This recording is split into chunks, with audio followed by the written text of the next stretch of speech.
Selamat pagi saudara-saudara yang dikasihi oleh Tuhan Yesus Kristus.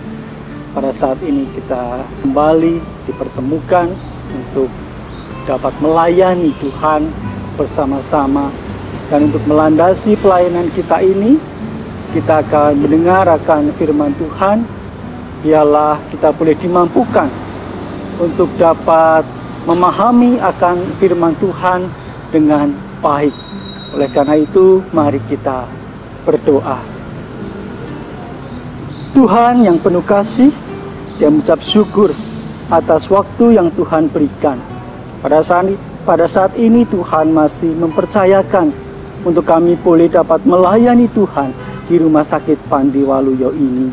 Biarlah firman Tuhan yang boleh kami dengar bersama, boleh selalu membawa kami untuk hidup di dalam roh, sehingga kami boleh melayani Tuhan untuk mempermuliakan nama Tuhan dalam setiap karya-karya kami. Terima kasih ya Bapa, berfirmanlah untuk kami siap untuk mendengarkannya. Amin. Saudara-saudara yang dikasihi oleh Tuhan Yesus Kristus, tema kita pada saat ini adalah bekerja di dalam pimpinan Roh Kudus. Galatia 5 pasal 16 sampai dengan ayat yang ke-26. Galatia pasal yang kelima ayat 16 sampai dengan ayat yang ke-26. Maksudku ialah, hiduplah oleh roh, maka kamu tidak akan menuruti keinginan daging. Sebab keinginan daging berlawanan dengan keinginan roh, dan keinginan roh berlawanan dengan keinginan daging, karena keduanya bertentangan. Sehingga kamu setiap kali tidak melakukan apa yang kamu kehendaki. Akan tetapi, jikalau kamu memberi dirimu dipimpin oleh roh, maka kamu tidak hidup di bawah hukum Taurat. Perbuatan daging telah nyata, yaitu percabulan, kecemaran, hawa nafsu, penyembahan berhala, sihir, perseteruan, perselisihan, iri hati, amarah, keinginan diri sendiri, pencideraan, roh pemecah, kedengkian, kemabukan, pesta pora, dan sebagainya. Terhadap semuanya itu kuperintahkan kamu, seperti yang telah kubuat dahulu, bahwa barang siapa melakukan hal-hal yang demikian, ia tidak akan mendapat bagian dalam kerajaan Allah. Tetapi buah roh ialah kasih, sukacita, damai sejahtera, kesabaran, kemurahan, kebaikan, kesetiaan, kelemah lembutan, penguasaan diri. Tidak ada hukum yang menentang hal-hal itu. Barang siapa menjadi milik Kristus, ia telah menyalibkan daging dengan segala hawa nafsu dan keinginannya. Jikalau kita hidup oleh roh, baiklah hidup kita juga dipimpin oleh roh. Dan janganlah kita gila hormat, janganlah kita saling menantang dan saling mendengki. Saudara-saudara yang dikasihi oleh Tuhan Yesus Kristus, dulu saya pernah mencoba bercocok tanam dengan sistem hidroponik. Di awal saya begitu rajin. Saya selalu menyediakan waktu untuk merawat tanaman. Mulai bangun pagi, pulang kerja, selalu mengagendakan untuk mengontrol dan merawat tanaman tersebut. Hasilnya luar biasa saudara-saudara. Saya bisa panen, dan hasil panen saya bagikan ke tetangga. Bahkan ada yang memesan kalau nanti saya sudah bisa panen. Tetapi seiring waktu, saya mulai merasa bosan. Sedikit demi sedikit, saya mulai meninggalkan tanaman itu. Saya tidak lagi disiplin untuk merawatnya. Alhasil saudara-saudara, tanaman itu mati.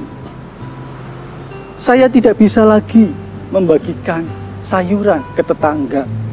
Dan tetangga yang lewat pun tidak lagi berharap hasil panen, karena mereka melihat tanaman itu sudah mati. Saudara-saudara yang dikasihi oleh Tuhan Yesus Kristus, begitu juga kehidupan rohani kita. Ketika kita disiplin merawatnya, maka bisa dipastikan kehidupan rohani kita akan bertumbuh dengan baik. Tetapi kalau tidak dirawat, maka kehidupan rohani kita akan mati dan tidak akan menghasilkan buah. Oleh karena itu saudara-saudara, di dalam Galatia 5 ayat 16 sampai ayat yang ke-26, Paulus dengan tegas mengingatkan jemaat di Galatia untuk selalu hidup di dalam roh. Pada perikop ini, Paulus dengan jelas mempertentangkan antara hidup di dalam roh dan hidup di dalam daging. Bagi Paulus, hidup di dalam daging berlawanan dengan keinginan roh. Dan sebaliknya, saudara-saudara, keinginan roh berlawanan dengan keinginan daging. Oleh sebab itu, ketika seseorang ingin hidup di dalam roh, ia harus meninggalkan keinginan daging. Karena keinginan daging hanya akan membuat mereka menjadi pribadi yang tidak berbuah. Keinginan daging hanya menghasilkan kejahatan. Keinginan daging hanya menghasilkan sesuatu yang buruk. Tetapi saudara-saudara, ketika seseorang hidup di dalam roh, maka ia akan menghasilkan buah. Menghasilkan sesuatu yang berfaedah, menghasilkan sesuatu yang positif, menghasilkan sesuatu yang bermanfaat. Di sana disebutkan, saudara-saudara, buah roh adalah kasih, sukacita, damai sejahtera, kemurahan, kebaikan, kesetiaan, kelemah lembutan, penguasaan diri. Pada ayat yang ke-24 di sana dikatakan, barang siapa milik Kristus Yesus, maka ia akan menyalibkan daging dengan segala hawa nafsu dan keinginannya. Jadi saudara-saudara, barang siapa orang yang tidak menyalibkan kedagingannya, maka ia bukan milik Kristus Yesus.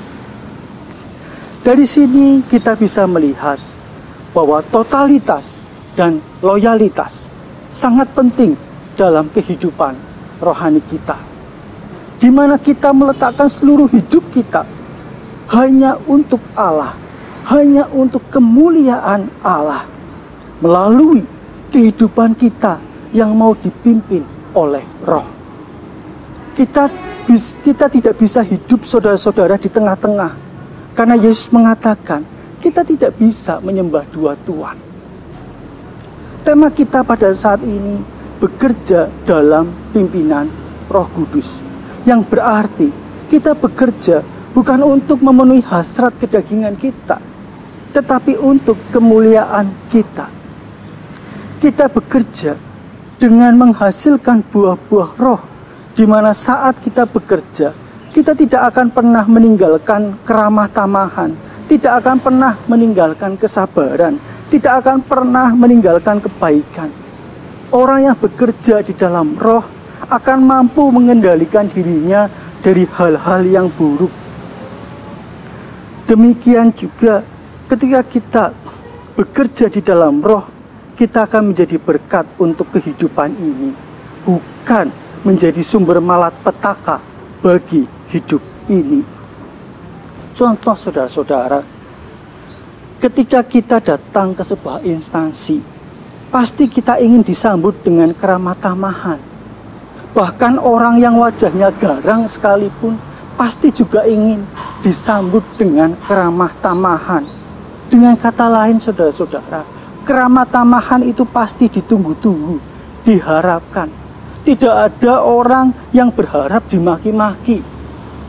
Ketika kita datang ke instansi, satpamnya ramah, kita justru kaget. Kok kamu nggak maki-maki saya? Saya itu kalau nggak dimaki-maki, badan saya jadi demam. Nggak ada, saudara-saudara. Kalau ada orang seperti itu, berarti kelainan. Jadi saudara-saudara, bekerja di dalam roh akan menjadikan pekerjaan kita akan menghasilkan buah yang baik, buah yang memberikan kebaikan, bukan hanya untuk diri kita, tetapi untuk kehidupan ini. Bagaimana dengan kehidupan kita, saudara-saudara? Bagaimana dengan pekerjaan kita? Apakah kita bekerja sudah dipimpin oleh Roh Kudus? Atau pekerjaan kita masih dipengaruhi oleh keinginan daging? Jawabannya ada pada diri kita masing-masing. Amin. Mari kita berdoa. Tuhan, Engkau mempercayakan pekerjaan ini untuk kami. Oleh karena biarlah kami bekerja dengan dipimpin oleh Roh Kudus, sehingga pekerjaan kami boleh membuahkan hasil yang baik, yang positif, yang berdampak baik, bukan hanya untuk kami, tetapi untuk kemuliaan Tuhan, untuk kehidupan ini, sehingga nama-Mu boleh dipermuliakan. Orang boleh merasakan cinta kasih melalui setiap pelayanan-pelayanan kami. Jauhkanlah kami dari roh kedagingan, di mana kami justru merusak berkat pekerjaan yang telah Tuhan berikan kepada kami. Terima kasih ya Bapa. Biarlah kami boleh dapat mengawali dan mengakhiri pekerjaan ini seturut di dalam kehendak Tuhan. Amin.